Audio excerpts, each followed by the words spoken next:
Facebook থেকে income করতে হলে আপনাকে প্রথমে যেটা বুঝতে হবে সেটা হলো আপনার আসল শক্তি, আপনার কন্টেন্ট।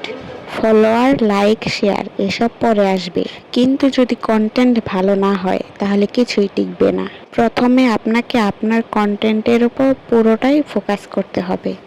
বেশিরভাগ মানুষই প্রথমেই ভুল করে, যে তারা ভাবে যে প্রথমেই ফলোয়ার বাড়াতে হবে, তারপর ভালো কন্টেন্ট বানাবো। কিন্তু বিষয়টা একদমই উল্টো। আপনি যদি ভালো আর মানসম্মত কন্টেন্ট তৈরি করেন তাহলে ফলোয়ার এমনি এমনি আসবে।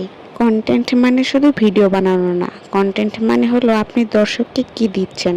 আপনার ভিডিওতে কি কিছু শেখার কিছু আছে? দর্শকরা কি কিছু শিখতে পারবে আপনার ভিডিও থেকে?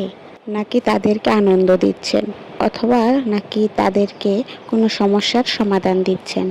এই তিনটা জিনিসই সবচেয়ে বেশি গুরুত্বপূর্ণ।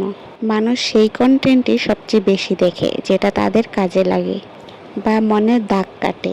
অনেকেই অন্যের ভিডিও দেখে কপি করতে শুরু করে, এটাই সবচেয়ে বড় ভুল। আপনি যদি অন্যকে নকল করেন তাহলে সাময়িকের জন্য আপনি ভালো রেজাল্ট পাবেন, কিন্তু দীর্ঘদিন সেখান থেকে আপনি কোনো সফলতা পাবেন না। তার থেকে বরং আপনি নিজের মতো করে শুরু করুন। আপনি নিজে ভিডিও তৈরি করুন, নিজের ভয়েস দিন, নিজের যোগ্যতায় সফল হন। এরপর হলো কন্টেন্টের কোয়ালিটি। শুধু ভিডিও করলেই হবে না, আপনার ভিডিওতে ভালো আলো যেমন থাকতে হবে তেমনি ভালো ভয়েস থাকতে হবে। ভালো ভয়েস হলো যেখানে কোনো শব্দ থাকবে না আজে বাজে, কথাগুলো খুব স্পষ্ট বোঝা যাবে।